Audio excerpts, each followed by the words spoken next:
The rumors are starting. Could Brandon Aiyuk be dealt? And more. Let's talk about it. This is KC Sports Network, proudly presented by Emprise Bank. Welcome into a live edition of the KC Laboratory, presented by Emprise Bank, member FDIC. So excited to be doing this show today with my dear pals Maddie Lane and Craig Stout.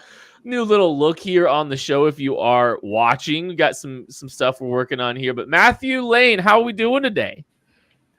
Pretty good. Got a new look going. Shout out Tucker. It looks great. Little KCSNTI action going on over here with the ticker on the right-hand side of the screen. It looks great. It looks clean. So shout out Tucker for doing a phenomenal job on this. And that way now, when you guys join slightly late to listening to this, or you're watching it on YouTube a little bit later, you know where we are. You'll be able to see where we are and follow along and not wonder, hey, why is your show titled about something that you're not talking about 45 minutes into the show? Now you can see where it has happened in the show. So good job, Tucker. I like it. It looks great. Craig, how are you? Yeah, it really does. Yeah, it's awesome. Great. Tuck's been working on this for a little while. Of course, I'm ignoring you. And the thing that I think I'm most interested to see is how far down this list for only weird games they get before it becomes completely unhinged. Like, that's the one that I'm looking at that I'm like, ooh, this is going to be dicey. Like, that's must watch podcasting right there. But you don't understand. So the reason that only weird games and KC Lab, we're going to be going. The KC Laboratory is now going to be going Mondays and Wednesdays. Only weird games is going to be going on Tuesdays and Thursdays. But the reason that's happening is so that they can achieve the full length of their rundown on their show. So they can get through every single thing that they want to talk about for that day, and they just have ample time to be able to get through everything. But thank you everyone that is hanging out with us tonight. We are it's off season, baby. It feels very off seasony. This episode does. I mean, I know we're gonna talk a little bit about the Super Bowl, but did want to mention off the top, and kind of didn't really feel like talking about it much last week after everything happened. We did release the KCSN draft guide though this last week. So if you want to pre-order that, 300 plus pages of Chiefs specific NFL draft content, write-ups on 225 prospects and how they specifically fit the Chiefs. We launched it last week. The link to purchase, to pre-order is in the description of the show. And you get the link. You can get 3 months of KCSN Substack and the guide when it releases on April 5th for $13.99. So click on that link. We would really, really appreciate that. So yeah, really excited that is the launch, and draft content will be beginning very, very quickly, both on this show and on this channel. So we cannot wait. Okay, so we are a little over a week removed from the Chiefs winning the Super Bowl. And, I think we're kind of slowly, like, I'm still consuming all the content and I'm still rewatching things and I'm still just very much basking in this game. But it might be fun to kind of just, get some of those final takes out there that maybe we haven't, let out, kind of celebrating this Super Bowl. We've had a couple shows since, but I have a couple things. Anything that you guys have that you just want to, any thoughts that you want to get out about that Super Bowl, just winning the Super Bowl, all that good stuff before we kind of turn the page and start focusing on the offseason, Maddie? Yeah, you're muted. You could try unmuting. That's okay. I don't want to anymore. No, I don't have anything else to add. Craig, the floor is now yours. I already burned my topic while muted. I love it. No, I think it's fun that now that the Chiefs have gone back to back and are talking about going back to back to back, they have a chance to take a whole bunch of records down. If Travis Kelce comes back, there's a good shot that he gets one more of Jerry Rice's postseason records. I think we all expect that Travis Kelce, when he gets to the playoffs, is still going to be an integral part of this offense, even though, he might be slowing down a little bit. I also think that there is a chance here that we see the Chiefs break the longest winning streak in the postseason history. Right now, that's one of those that's floating out there right now. We're going to see Andy Reid kind of climb the charts and continually climb up there. And Patrick Mahomes, I'm really interested to see after next postseason what it looks like for him compared to where he is with Tom Brady and the pacing for all of this. Because, they're talking about going back to back to back. It's never been done before. It started with this season. They had to get over this hump to get to this next one. This season, so many records were broken, not just franchise records, but NFL records, but all these other things that we get to basically crown Patrick Mahomes the greatest start of anybody's NFL career. Statistically, rings, you name it, he's got it now. What happens next? I am just absolutely enthralled with how this is going to shake out, how this is going to be, because they have no business winning back to back to back. If the AFC does this right, nobody should work with them. Nobody should try and facilitate anything that they're trying to do this offseason. But it hasn't mattered yet. So when does that catch up? What sorts of things happen with that? That's really where my mind is after Super Bowl number 2, in a streak here. That's where I'm thinking. I'm thinking about the next one. I'm thinking about what happens next, because this is a chance for this specific Kansas City Chiefs team to be one of the greatest teams to ever do it by simply going back and winning another one next year. Simply, just one of those things. You just go and do that. Yeah. I think I found myself a little bit more focused on 3 very quickly, as you did, Craig. Just so fascinated to see how this team, does it, because I think they've been so measured the last couple years in how they've built this roster. I know, like, when I say that, I mean, they haven't done a ton of crazy big splash signings the last couple of years. I don't, it's not like Jawan Taylor's the big one, but I don't think they've done a bunch of crazy spending. They've addressed needs when they've needed to. It feels measured and different than some of the other years that we've seen this team prior. But that's actually kind of going to tie to what I wanted to talk about, just my final thoughts on the Super Bowl. Brett Veach, man, you are a phenomenal general manager, and a ton of kudos go to you. I know I think as the dust is cleared, we're starting to get a level of appreciation. But I mean, this man's, it's not just it's not just John Dorsey's, swing for the fences that stuck in Chris Jones and Travis Kelce anymore. It's the roster building around these stars that he's done. I just have a great level of appreciation for. I think these last 2 drafts have been really, really strong. And the draft before that was, pretty dang good as well, if we're being honest. But I think he's really been consistent and found good players in these last few drafts, and he's really coming into his own.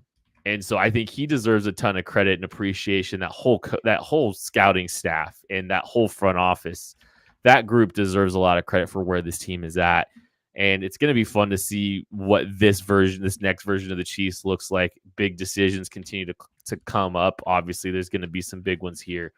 But I think this group deserves a ton of credit for what they've done. Brett Veach and company, I think, have been awesome. And they deserve their flowers too. Matthew, anything else before we move on, or did you want to comment on any of that stuff? No, I ruined my chance. I ruined my one shot, my one opportunity at this. And I mean, let's be real. For the most part, I've done transition to the draft. I've done transition to free agency. Like, I don't need to dwell on the Super Bowl. I flipped that switch last week. I kind of said I always give myself the Monday after the Super Bowl, maybe into the Tuesday. Then it flips, and like we went through a whole weekend.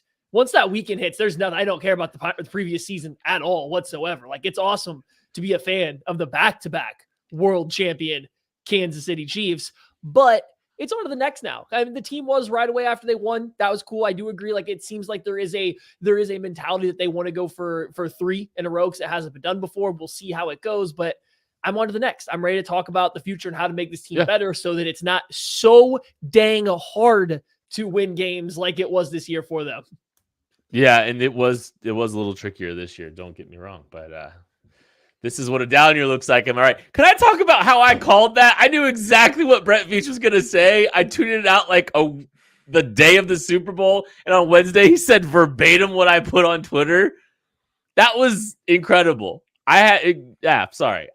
I'm patting myself on the back. But I was really excited. Matty, he really wanted one of the two of us to acknowledge that so that he didn't have to be the one to do it. But I don't even know what he's talking about. Okay. Like on the night of the Super Bowl, I posted a tweet. It was a picture of Veach holding the Super Bowl. It said, "This is what a down year looks like." Because like last year, he said, "This is what a rebuilding year looks like." He almost said that verbatim at the parade. Just saying, I knew. You nailed it. Thanks, Maddie. Great job, buddy. Let's move on though, because let's kind of start talking about this. You get tired from patting yourself on the back? Yeah, a little bit. But some recent conversations starting because Tuesday is the deadline, or the start of the window, essentially, not the deadline, but the start of the window for teams to begin tagging players, and a lot of discourse is kind of building around that. Adam Schefter tweeting out some candidates that could be tagged by their teams.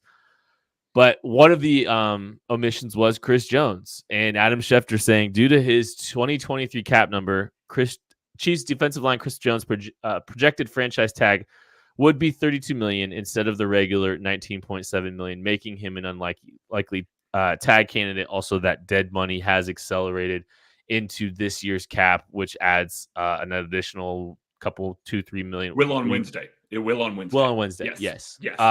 Essentially making it quite a substantial cap hit for 2023. And tagging him at that big of a hit also really, I think we can talk about it in a second. But Chris Jones probably not getting the tag kind of means that he's going to test the open market. It feels like. I don't know. I know there's a lot of hope, optimism, belief after what he said last week, but the farther away we get from that parade, the more anxious I get about this decision and what ultimately comes down with it.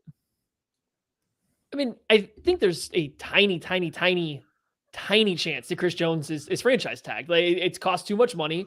And if by this Wednesday they don't reach an actual deal, which it's the franchise tag isn't included, that accelerates the $4.25 million cap hit to this next season, right? So you're not only going to have his franchise tag at $33 million hitting against the cap, there's going to be another $4 million on top of that. Like, he's not going to be franchise tagged in Kansas City. I think that's a short and sweet conversation. It's done, buttoned up. We'll see what happens. They can still work on negotiating a contract with them and everything going forward to re-sign, but the franchise tag isn't happening for him. If the Chiefs use it, it will likely be on L'Jarius Sneed. So I think that was the correct omission by Schefter in the tweet. I think he came back and clarified why he wasn't there. It makes a lot of sense. So we'll see what the Chiefs do from here. I mean, I don't know. It's going to be interesting to see what they do. We talked about Chris Jones a lot last week. That was a big topic that we did. We went through all the deadlines and everything coming up. We get the first one, which was, just a formality, I guess, of moving the 2028 year was dropping off the contract. It was just what it was. And then now we're waiting on Wednesday. And if they decide what to do on Wednesday, if they extend him before then, they can spread the $4 million out over the life of the contract. If they don't, it all hits next year. Add that on to a very expensive franchise tag. I think it's pretty simple, Craig. He's not being franchise tagged.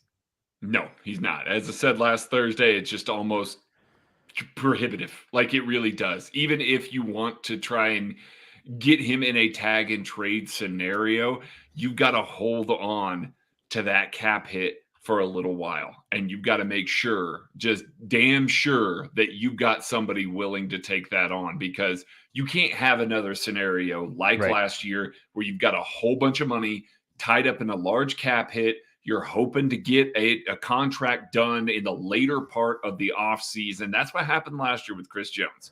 I think the Chiefs, by all accounts, put a good offer on the table. They hoped that Chris Jones and his team would come down to that offer. They didn't, which is well within their right, and it held out into week 2 of the NFL season. They're not going to do that again this year. They're just not. They got too many other things that they need to address. We're talking about wide receivers. We're talking about offensive tackles, defensive tackles if Chris Jones leaves. There's lots of places that the Chiefs would like to spend money in free agency. And while they can clear a bunch of cap space, there are a bunch of deals that are coming down the pipe that they need to take care of in the near future.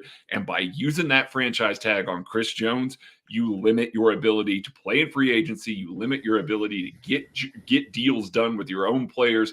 All of that really limits it. So I'm really looking at this now, especially since Adam Schefter basically all but confirmed it, saying that he's not going to be on the tag this year.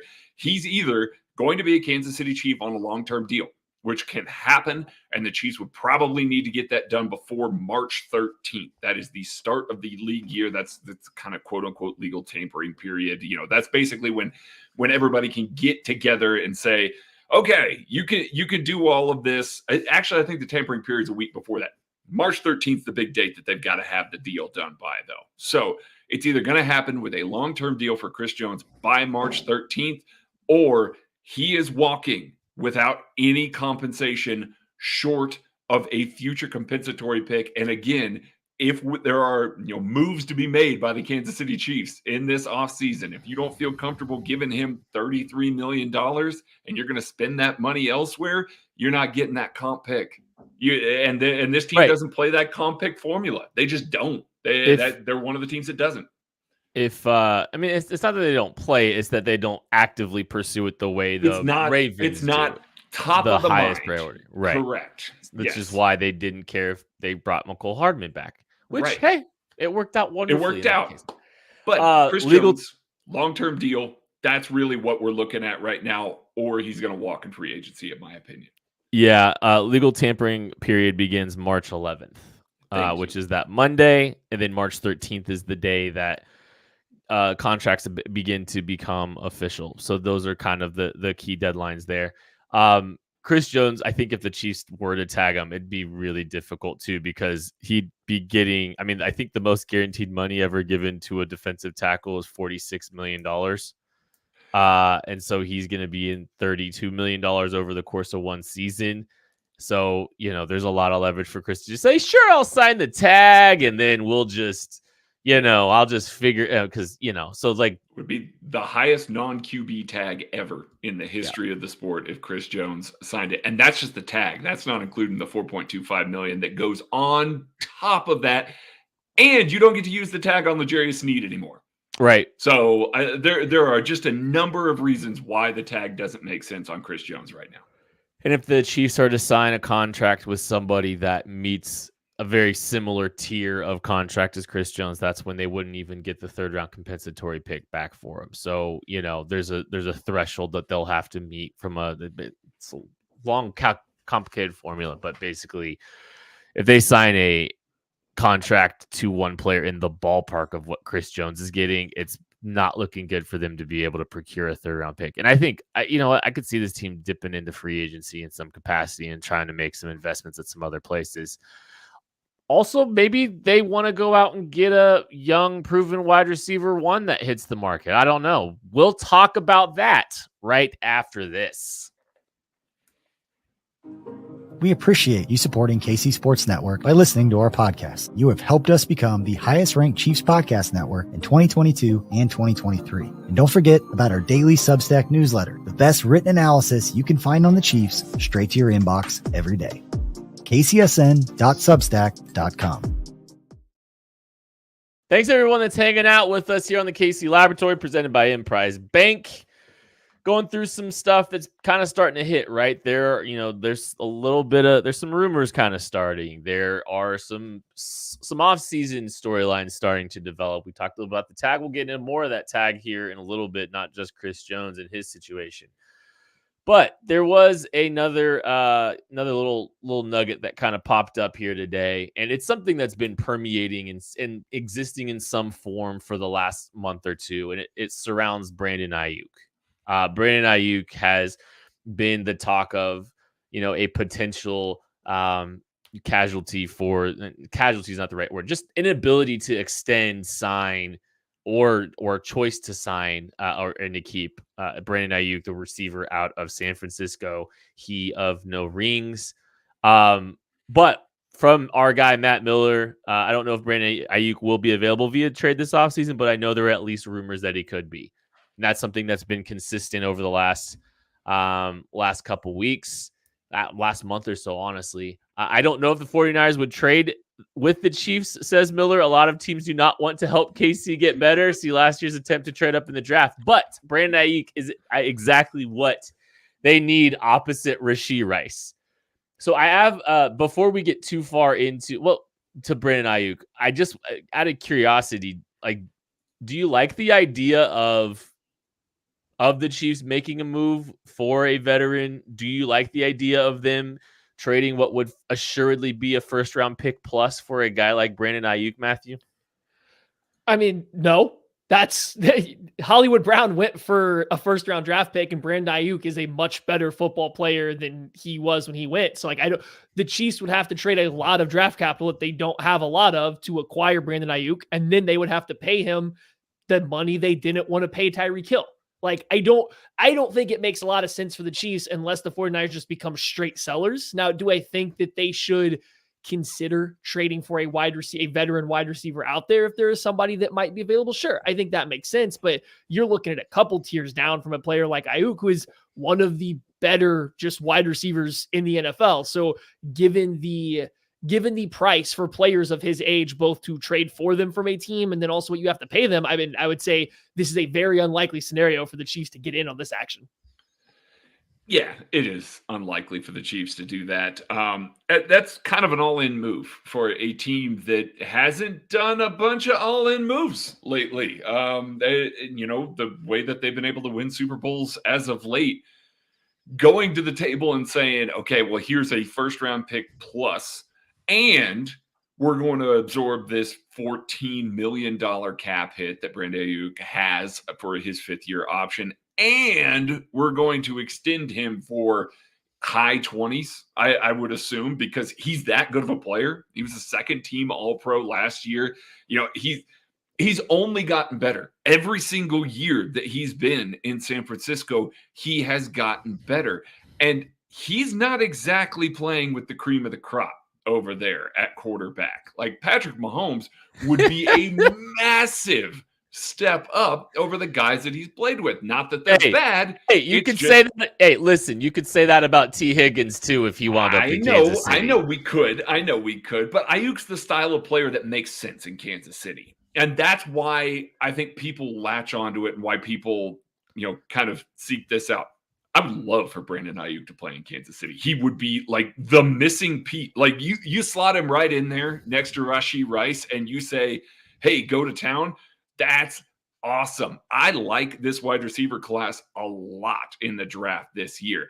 You're not getting a guy at pick 32 that's going to have the impact that Brandon Aiyuk has. So if it's just pick 32, again, which is probably not the case. That's he is worth more than that. If it is just pick 32, yeah, I'm probably hitting that button. I'm probably all in on that on a 26-year-old receiver next year. Like, you got a lot of runway with that guy. You can sign him to a 5-year deal and go with that. Now, Matt Miller's absolutely right. There is zero reason why the San Francisco 49ers should trade with the Kansas City Chiefs, because guess what? Now you're helping Patrick Mahomes build the Avengers at wide receiver, and that is not what you want to do, because it took everything in their power to win another Super Bowl this year without the Avengers. If you're helping them in any sort of way, you've got to be getting just an absolute fortune, and pick 32 isn't that. Any more expensive than that, and I'm out on Brandon Aiyuk. I just am. That's too much to pay for a guy like that. Yeah, I think the angle of teams not really wanting to do much business with the Chiefs is fascinating for sure too. And really just not letting them dictate any plan that they want. And maybe it's because a lot of the moves that Brett Veach has had in the last few years have really turned out well. Scared to compete is all I'm hearing. I'm just hearing a little bit of scared to compete is all I'm hearing. But I don't know. I like the idea of Brandon Aiyuk. I think he's an exceptional talent. He's going to command a really, really big contract. That's the thing. He's going to command a really big contract. And that kind of ties to what I wanted to move on to, because when we talked about some of the cap hits of some of these players and some of the stuff that is kind of hitting here, right, with potential for franchise tags, the expectation for a couple of wide receivers here that could be hitting the market are that they won't be receiving the tag. And those are one being Mike Evans, who's Buccaneers great Mike Evans, whose projected franchise tag would be $28.5 million and is not expected to be a tag candidate. In fact, there are some other reports that the tag candidate for the Buccaneers is going to be Antoine Winfield. So preserving that and potentially allowing a Mike Evans to hit the market. Winfield should be the tag candidate. If we're being real, he should be. safety tag's reasonable. Like, I get that. But the other report is, should wide receiver Calvin Ridley re-sign with Jacksonville? The Jaguars would owe a second-round pick to Atlanta, which is the 48th overall pick, as part of the conditions from their trade the year prior. The Falcons currently have the third-round pick of Jacksonville, so you are surrendering a decent chunk of draft capital to extend or to hold on to Calvin Ridley. So there is some discourse and some belief that Calvin Ridley will not be tagged or potentially be allowed to hit the open market. I think one thing with all of this, there's a lot of little interesting pieces to this as it both relates to the Chiefs, and we'll get to the Chiefs in a second. But I think there's a little bit of surprise that some of these guys are hitting the market, and maybe there shouldn't be, because this wide receiver draft class, to Craig's point, is so strong.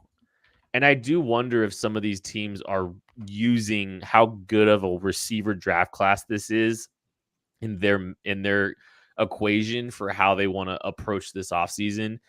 It doesn't seem, and by the way, it doesn't seem like there's a lot of optimism that a deal will get done with Mike Evans, because the two sides are very far apart. So it seems like he's going to hit the market. Ridley's market will be a little bit more muted than Mike Evans would be. But I do kind of wonder if we are seeing some teams take into consideration just how good this wide receiver draft class is in their decision making, and partially maybe even a correction to the wide receiver, marketplace that we've kind of talked about the last couple of years, is maybe teams are starting to come down to earth a little bit, and Christian Kirks aren't getting paid what Christian Kirks are going to get paid anymore.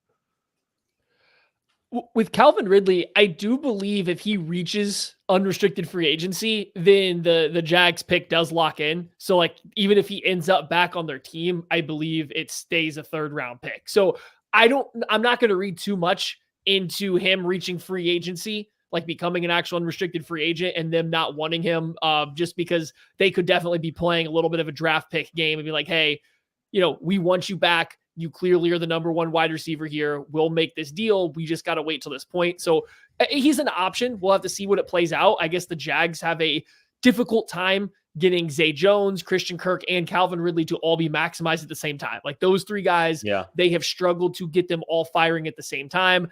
I imagine Calvin Ridley is the one of those three that they're going to lean the most heavy into.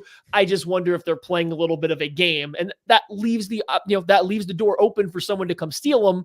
Are the Chiefs going to be the team to come and outbid you for your free agent that's a sneaky old wide receiver? No shot. Hey, right? Mike Evans and Calvin Ridley are like 16 months, 15 months apart in age. Yeah. I tweeted that earlier today. I'm not looking for credit like I was for the Brett Veach tweet earlier, but I think it was either 14. That's a good tweet, Kent. Thanks, buddy. Yeah, they're 16 months. They're 16 months apart in age. Calvin Ridley and Amari Cooper are the same age, and they did not play with each other in college. Yeah. Think about that. That's insane. So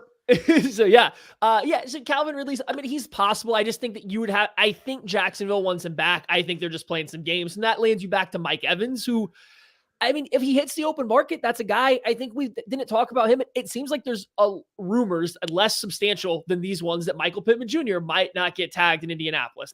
Not near as well sourced out as these have been. These are just rumblings that you see. But the reason it's surprising is wide receivers of these guys' caliber don't usually hit the open market. That's why no one really talked about up to this point. And it's still probably unlikely, I think, that more than one or two of these guys, that we're talking about here are going to hit the open market, because top end wide receivers don't do it frequently.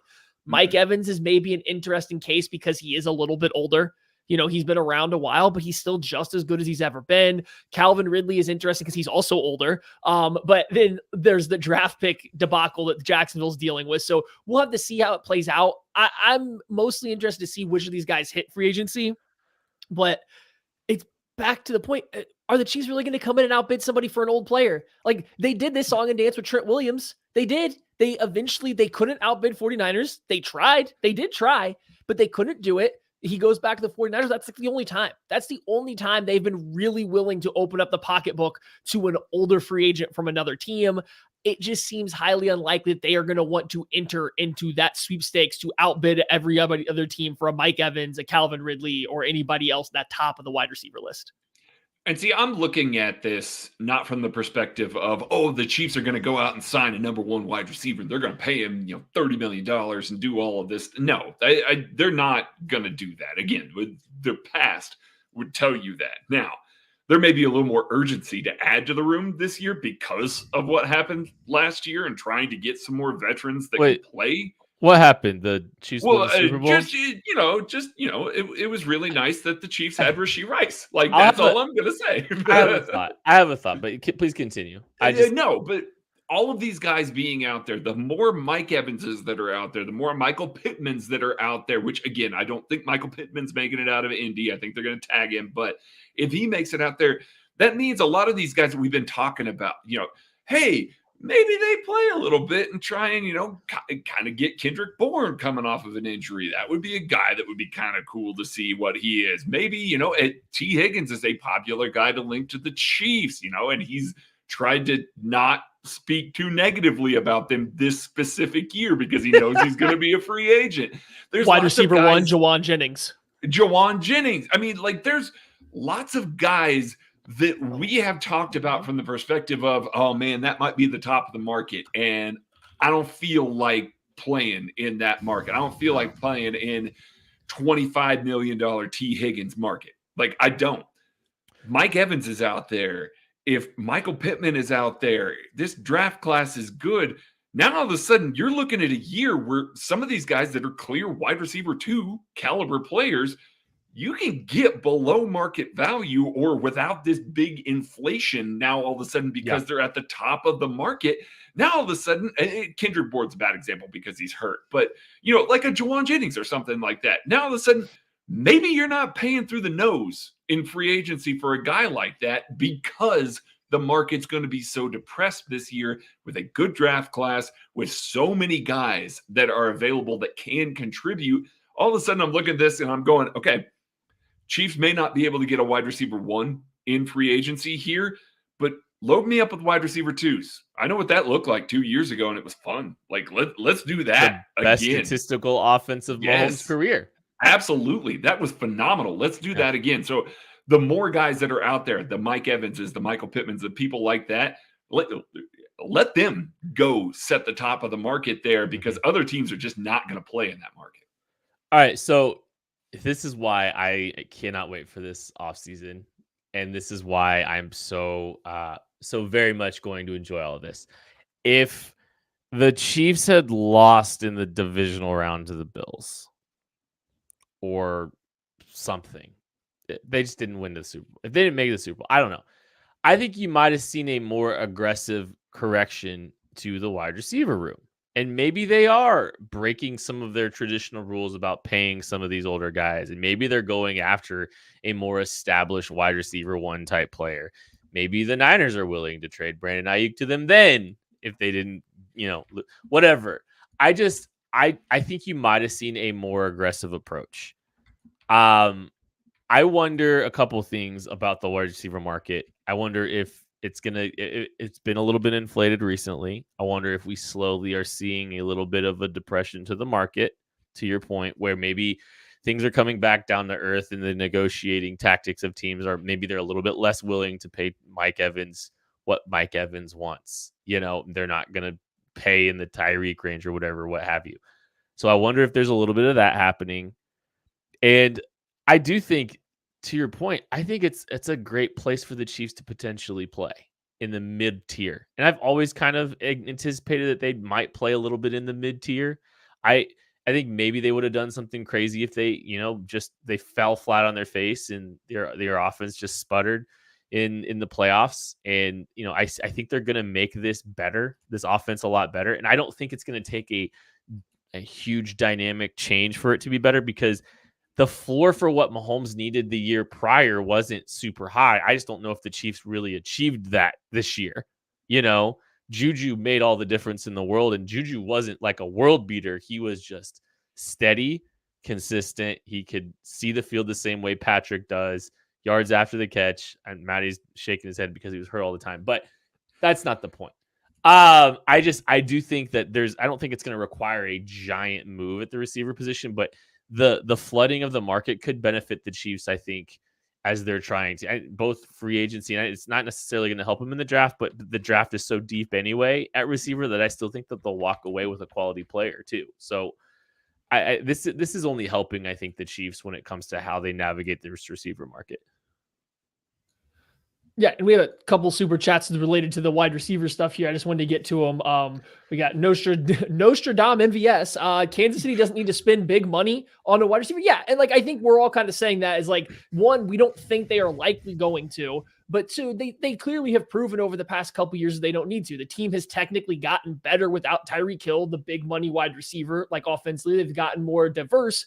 That said, and this one ties into Kent's point. We do have another super chat we're going to get to too, but this ties into Kent's point.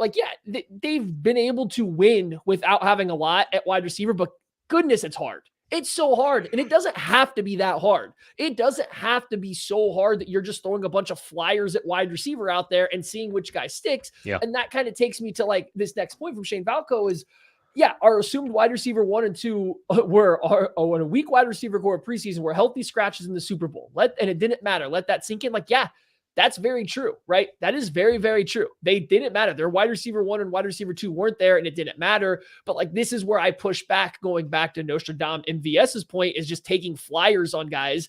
It didn't work this last year, and it was really hard. The Chiefs did it. That's awesome. You have the best player to ever play, and you were able to do it. That's great. You have one of the best coaching staffs ever assembled to go win back-to-back Super Bowls. Again, great, but it's hard. You want to sit here and say you're going for a three-peat when even more teams want to beat you now? It's going to be harder next year. I don't think they're going to be able to get it done. And obviously, I would have said this in the middle of this year with their current wide receiver room, right? It's what do I know? But it's going to be really hard to lead a team full of nobody that knows how to actually play wide receiver to win another Super Bowl, especially as Travis Kelce continues to slow down. He hit the fountain of youth for the playoffs. Maybe he can replicate that again, but boy, what does this offense look like if Travis Kelce doesn't go on that kind of run in the playoffs? If he returns back to his regular season form instead of his playoff form, this offense looks significantly worse again because they don't have anyone to take that pressure off of the one wide receiver, Rashee Rice, that can work. So I just think that they can make it a lot easier for the rest of the team by adding talent. And again, not highest guys. They don't need Mike Evans, but they need to add some talent to that room. And it can be a mid-tier. And don't get me wrong, I'm not saying that they shouldn't add, because I really want them to make some changes to continue to raise the floor of that group. It could be a mid-tier free agent, and they still need to draft a receiver in the top 100 picks. They continue to need to insulate him. And it is to your point, because we talked, one of the things when we talked about this version of the receiver room during the offseason last year was, what happens if Travis Kelce gets hurt? And if Travis Kelce had been hurt for a long stretch of the season, where he missed several games, it would have been worse than it was. Catastrophic. It would have been real bad. But a lot of guys failed them last year. There's no doubt about it when it comes to Kadarius and Sky. No steps were taken. In fact, regression occurred. They were statistically worse, both of them, in a lot of ways. So they need to raise the floor of this group. They need to raise the floor of this group. Don't get me wrong, but it's not like they don't have. I don't know if they have to feel the need to invest in a Mike Evans is all I'm saying. But I think they could still get better without and be good enough without having to do something crazy like that. Well, we're now to the point here, and I didn't mention him on purpose because I was hoping you guys didn't, because I was going to circle back. Is Hollywood Brown now a mid-tier guy?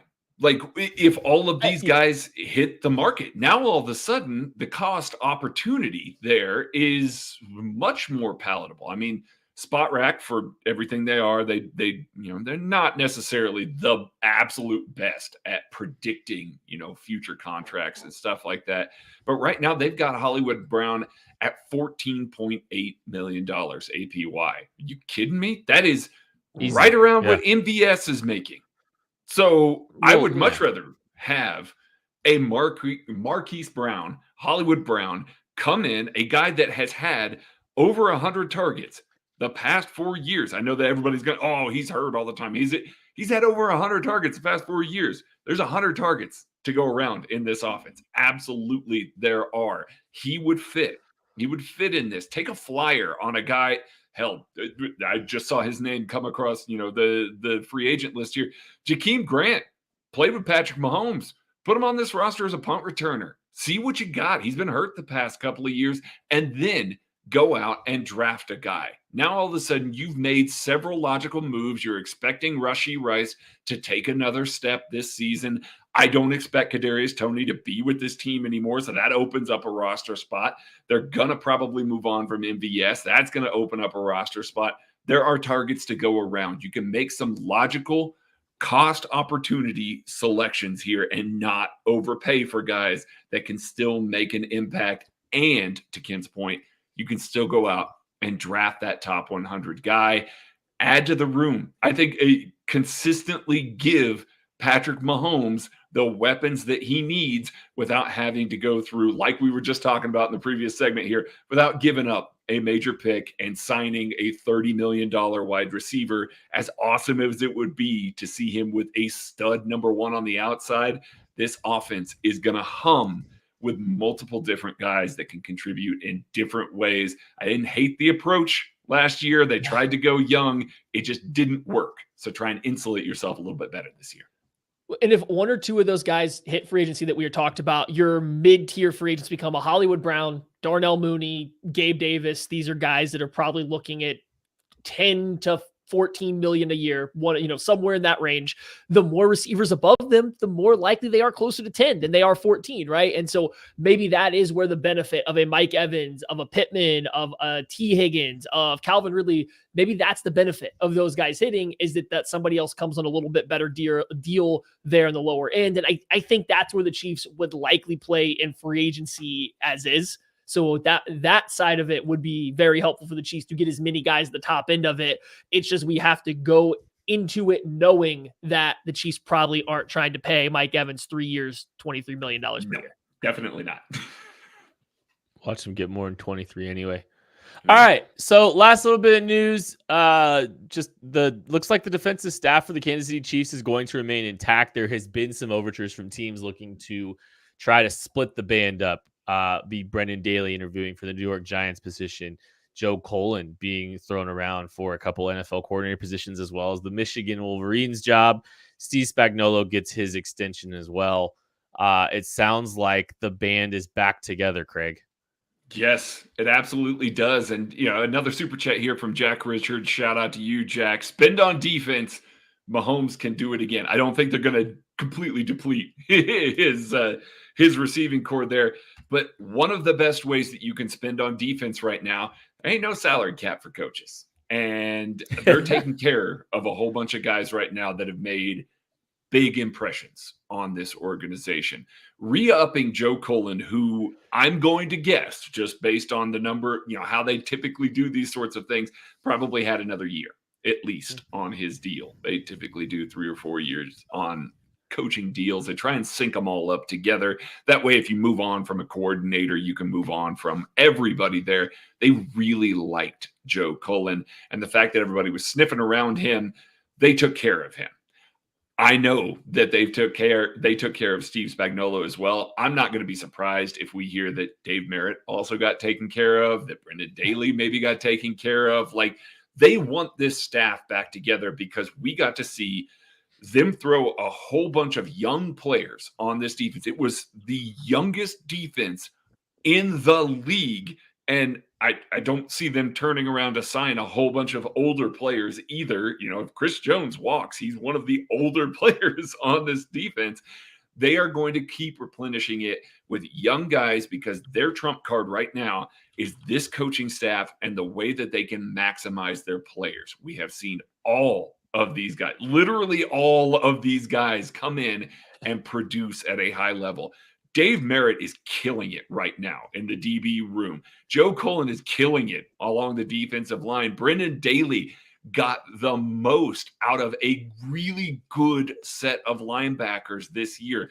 The stuff that they were able to do with Nick Bolton and the adjustments that they were able to make after the third drive, that comes because they trust their linebacking core. They trust Brendan Daly to get these guys ready each and every week. That is the thing that they have over everybody else. We spend so much time focused on Andy Reid, and for good reason. The rest of this, and Steve Spagnuolo, the rest of this staff is so important to the development of these players, so important to what they can do.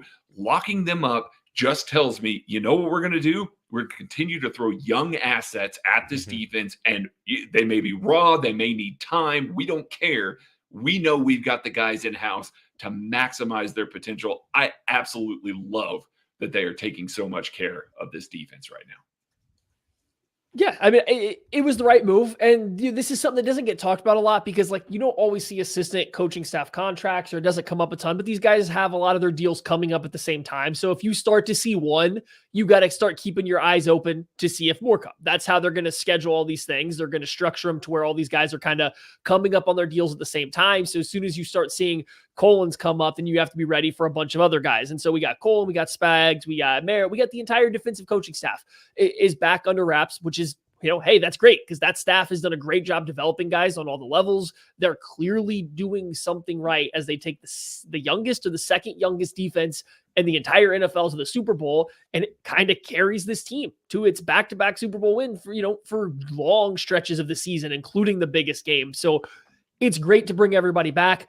I don't want to take anything away from the defense, but I'm sitting on the edge of my seat waiting for some offensive coaching staff news, just because I think we all feel like there's probably going to be a mix-up. I'm not saying anyone's going to be fired or anything, just it feels like a mix-up. The Chiefs like to mix stuff up. They move positional coaches around. They have done so after winning Super Bowls in the past for guys that stayed on the team that were still employed. So I'm just curious to see if they make any offensive coaching staff adjustments, because now that we're getting them, and now, Andy Reid's probably got himself a nice hefty little extension or something going on too, and all of this, you're probably going to start being able to hear about something like this. That's what I'm waiting for. What's the next thing? This stuff, they want to have it solved before you get to the combine. You don't want to announce it before the Super Bowl because you got to wait because you're playing in it, but you don't want to go into the combine. You don't want to go to the combine with anybody wondering what they're going to be doing. And I think that, I don't know, there's a tinfoil hat. I think maybe that got them in trouble last year a little bit. I think they maybe didn't have the coaching staff completely solidified heading into the combine. I think they maybe had to make some hires because it was starting to get that time of the year. And, who knows if that shook up how they got some of the positional coaches where they did, or maybe it has no bearing whatsoever. That I don't know, but I am curious to see what happens on the offensive side of the ball right now. Do you guys remember when Steve Spagnuolo joined the Chiefs in 2019 and they had to wait to finalize the staff? Like, we knew some of it. Maddie went to Dave Merritt's Wikipedia page, and somebody that was like related or tangentially related to Dave Merritt had already updated it. Maybe it was Dave Merritt himself. Dave himself. He was locking it in on his Wikipedia page. That was way early. It was already Chiefs colors. Yeah, it was. But like midnight. We knew that Brendan Daly was here. Rumors, sources say Brendan Daly. We knew everybody. The only thing that they were waiting on, I think, was Matt House to lock in, and Andy Reid had to call him. They went to the combine without that announced, and we all know how upset they were about not having all of that locked in so that they could go evaluate players from their position groups in the way that they wanted to. So, yeah, I'm with Matt. Let's keep an eye on the offensive side of the ball over the next week and make sure, not make sure, but see if there's anything that happens. Brent Shepard throwing out Eric Bieniemy for wide receivers coach. That would be a shakeup. Director of accountability. Let's go, baby. Just put him on the coaching staff somewhere. I don't care where. UCLA showed you the way. I think EB needs to be back in some capacity. I don't know how it shakes out. Receiver may not be the worst idea. Like, I don't, from a technical standpoint, I don't know about Eric Bieniemy's background there, but I know that from an accountability perspective and a lot of the small details that we've seen this team miss at the wide receiver room the last couple of years, I like it. I think he's back in some capacity. You know, you're talking real quick. You're talking about the development of, we're going to throw a lot of young players at you and the staff's going to develop them. I think that kind of already started too. Like that's why you draft Felix Anudike-Uzomah in the first round, I think, last year, is because you love Joe Cullen and you believe Joe Cullen's going to be able to get the best out of that guy. And he's done a wonderful job with that defensive line. Like he deserves a ton of credit. He's the one I'm the most excited about being back. But I'm excited about the whole staff. I mean, we talked with our buddy, Jake Stack, and, he was throwing Dave Merritt's name around as a defensive coordinator, Ken. And we're like, you back off. Yeah, you can't have him. You can't have anybody. But no, this coaching staff. I talked about Brett Veach off the top with the final Super Bowl thoughts. And I mean, it's the same with the coaching staff. They deserve just a ton of credit too. All right, that is going to do it for this episode of the KC Laboratory. Thank you all so much for listening, for supporting everything you do for KCSN. We really appreciate you. Link is in the description of the show. If you want to buy the KCSN draft guide, it's released on April 5th. We can't wait for you to see it. We'll catch you later. We love you.